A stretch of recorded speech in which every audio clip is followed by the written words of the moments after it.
Today on the Playbook Podcast, Paul Ingrassia is out as the nominee to lead the Office of Special Counsel following Politico's reporting on his past text messages.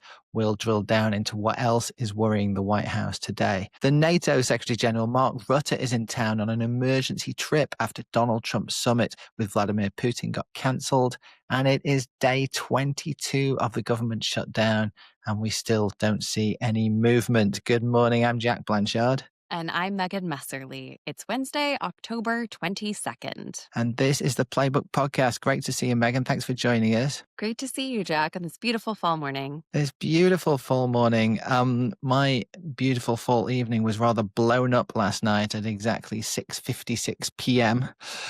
When a character we've been talking about on the podcast all week, Paul Ingrassia, finally withdrew his nomination to lead the Office of Special Counsel. I'm guessing most people listening to this have read the Politico story about Mr. Ingrassia on Monday by our excellent colleague Daniel Littman. But it kind of felt, Megan, that the writing was on the wall for this one pretty quickly after that story published. It really was, and we saw Senate Majority Leader John Thune come out, pretty quickly and throw some cold water on this nomination. It was just a matter of, what the mechanics were going to be, right? We saw Ingrassia himself saying he's withdrawing from this hearing. White House officials, confirmed to our colleagues last night that that indeed does mean that his nomination is being withdrawn, not just that he's not showing up to the hearing. But this was, this was going to be a tough one for the White House, right? They have not had to withdraw many nominations at all, right? In fact, they've sort of had this policy of sort of standing by their nominees. But this was one where it's just, for the White House, it's sort of not worth the fight, when the writing is on the wall. And, it's going to be an uphill battle trying to convince Republican senators to vote for this person. Yeah, it was kind of a grudging statement. I'm withdrawing from the hearing, he said, because I don't have the votes at this time. Yep. The statement from the White House official was a little more blunt. He's no longer being nominated. So exactly. I think we'll take that from... More final. Sounded more final. If anyone's late to this story, let me just give you a quick run through. On Monday, we reported that Ingrassia had made a number of offensive remarks in a text message chain. He'd said he had a, quote, Nazi streak, according to the messages.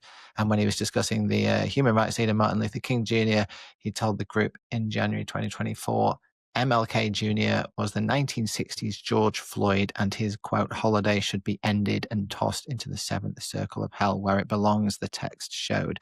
His lawyer didn't confirm the texts were authentic and said they could be manipulated or being provided with material context omitted. And Ingrassia alluded to some of that himself in a message he sent to members of Congress last night. But the really thing that struck me about it, Megan, is the first time in a long time the Senate GOP has actually done something the White House didn't want it to do. We sort of just got used to them rolling over and just allowing Donald Trump to do whatever he wants.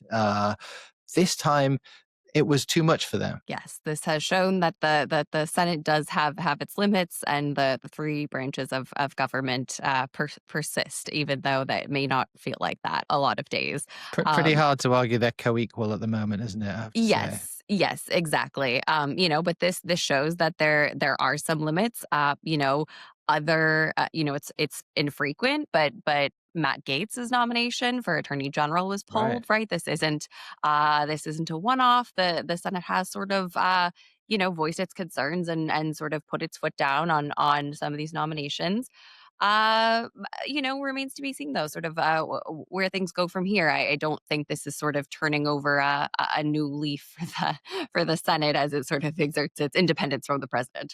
I'd have to agree. And what's interesting about it is that the Trump White House seemed to be fine with all this, right? And actually, if you look at this guy's history, he's been heavily involved with some extremely controversial people in the past. And that was all known and reported on earlier in the year. And in fact, his initial nomination hearing got indefinitely delayed after that because obviously was causing huge concern among Senate Republicans. But the White House picked the guy. The White House is stuck with the guy. And in the end, it's Politico reporting that's done this, and then Senate Republicans who've done the deed rather than the White House. And it seems that, even this kind of context isn't too much for Trump's White House, even if it is for the Senate.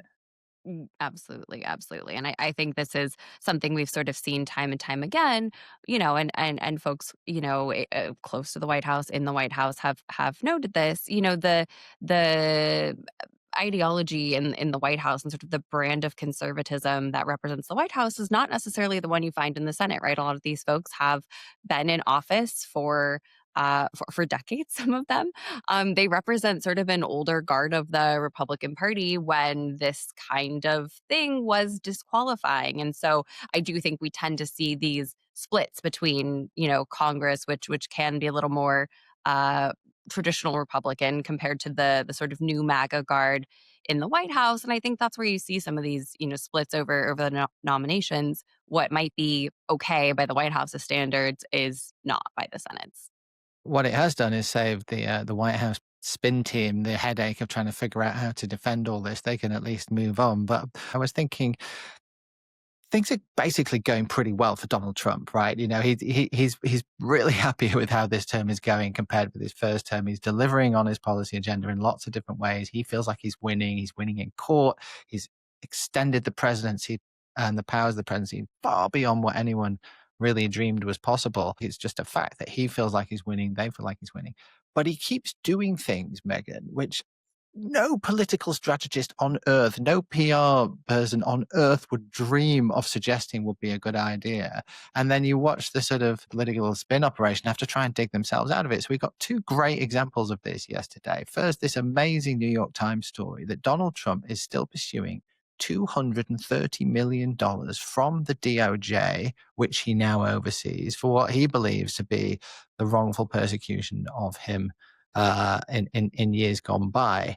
And when he was asked about it in the Oval Office last night, Megan, I'm sure you saw the clips. I mean, he basically stood it up. He was like, "Yeah, they probably do owe me a lot of money." And if you hear how they're talking about it inside the White House, this is just something Trump has come up with and decided to bring back to the surface. And now they all have to try and figure out how to manage that as a story, which is just an extraordinary thing. It is, yeah. He certainly doesn't always make life easy for his staff, but I think one of the things that I've been thinking about and sort of processing this is, the president is very sort of focused on this idea of fairness and retribution, and he truly does believe this is something where he was wronged, and so I think it's 100% in character for him to insist on this sort of compensation, as wild as it might be to folks sort of observing from the outside. Noting that many of the folks who actually were responsible for defending the president are now themselves in the administration, or at least allies of the administration. So some conflicts of interest there. Plus, the president has said he would donate this money, but sort of the principle of the matter, the president of the United States sort of being paid out this, hundreds of millions of dollars settlement. Also in the middle of talking about this in the middle of a government shutdown, right? The optics are very complicated here, and yet it does strike me as not wholly unusual for the president.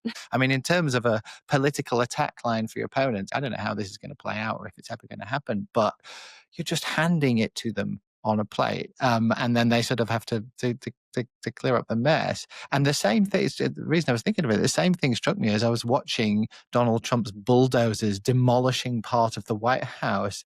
And we've all seen those amazing images. And I bet you every single person in America has seen those amazing images because they are so striking and shareable and memorable and dare I say, metaphorical for something. And you could just see that the White House team knew straight away that this was potentially a problem. And did you watching them go into overdrive with putting out fact checks and blogs about how other presidents have demolished things? I was watching Caroline Levitt on Fox News, and then Fox News did another segment last night about how it's all completely fine for Donald Trump to be demolishing part of the White House to build his big ballroom. And I'm not saying it's not. I can just, again, you can see they know this could look really bad for them. They know that images is being shared far and wide. They know it's happening in the middle of a shutdown, and it's just a very difficult story for them to try and manage. It is, it all comes down to optics here. On the other hand, it is the belief of many in the White House that They tend to trust the president's instincts, even if they don't Right. make a lot of sense in the moment. They tend to not second guess him and push through. During his first term, Donald Trump, had the nickname Teflon Don, right?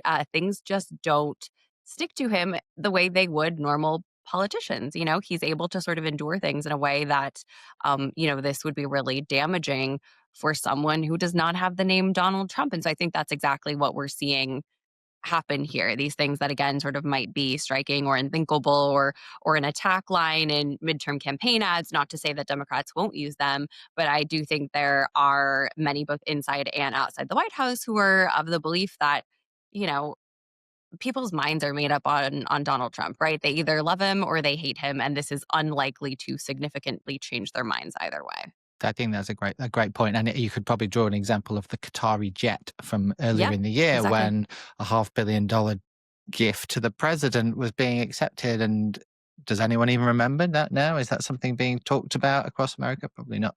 No, you're quite right. Okay, let's talk about something else that is happening in the White House today, but we think behind closed doors, but a very important meeting potentially. Mark Rutte, the head of NATO, is in town at a very 11th hour trip. No one was really expecting this to happen. Very striking that it was suddenly on his agenda yesterday. He's flying in, he's going straight to see Trump in the White House this afternoon. And that, of course, comes on the back of this sudden really pace of movement in the Ukraine-Russia story. We had the phone call between Putin and Trump last week when Trump suddenly announced he's going to be having a summit with Putin in Budapest. Then a meeting with Zelensky last Friday, which clearly didn't go well. How badly is kind of disputed, but it wasn't a good meeting, I don't think, by anyone's standards. And then yesterday we learned the summit with Trump and Putin is off again. It's not happening anymore. And now the head of NATO is in town to talk urgently with Donald Trump. Things are moving very quickly in this story, Megan, and we probably don't know quite where it's going to end up at this point. I just think about the conversation, we were having last week. The president was riding high after going to Israel and Egypt, right? He sort of hoped that, he could sort of somehow ride that high from this peace agreement between Israel and Hamas to a similar agreement between Russia and Ukraine, right? He was talking about, sending NATO Tomahawk missiles that then would be provided to Ukraine. He seemed to be using that as leverage against Russia. He seemed to be very on the Zelensky train. And then one phone call with Vladimir Putin later, and he sort of back to some of the Russian lines of thinking and arguments. And now it seems like we're kind of back to where we were, a couple weeks ago with all this, with sort of no forward progress in sight. So it will be interesting to see what sort of comes out of this meeting today. I think we've seen this back and forth, right, between the president and European leaders, with European leaders feeling like, okay, the president is on our side, we're good, they're supportive of Zelensky, everything's headed in a good direction, to hitting the panic button, no, he talked to Putin. We feel like we need to get him back. And so, I think that's exactly what we'll see out of this visit today is an attempt to sort of bring Trump back, into the European fold, into the Ukrainian fold. I'm sure you're right. And Mark Rutte has been fairly successful at building a positive relationship with Trump. They seem to get on He pretty well. has. Yep. Interesting that as things stand, although these things do sometimes change, this one's happening behind closed doors. Normally a world leader or an important figure comes to the Oval Office. We get to see them answering questions together for the Mhm. press. There's no plan for that today. It seems to me that the very quiet private meetings Donald Trump has are sometimes the most significant ones of all. So I'm sure at some point we'll find out what happened today, but it might not be immediately. Should we talk about the shutdown? As we are obliged to do, it has been going on for 22 days now, Megan. That's more than 3 weeks with the government shut down. It's pretty on course to be the longest shutdown of all time. We haven't got that much longer to go now. It's certainly feeling like it's headed that way. There isn't any obvious sign of a breakthrough. Donald Trump did say yesterday he'd like to open Washington's museums again. So that's nice. Yes, yes.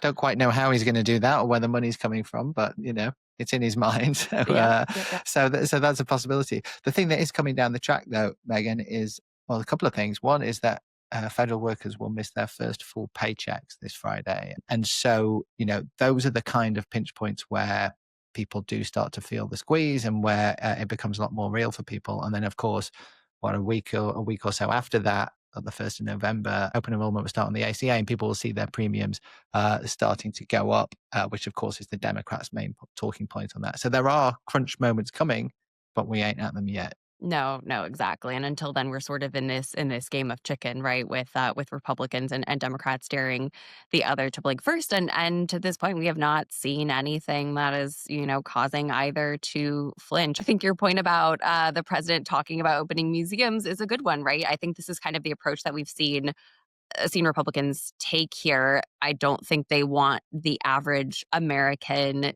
to feel the pain from this shutdown, at least not directly and not in an obvious sense. Their overall goal has been to inflict pain on Democrats and to make Democrats regret this shutdown while minimizing, any pinch points to the American people so that Republicans themselves aren't blamed.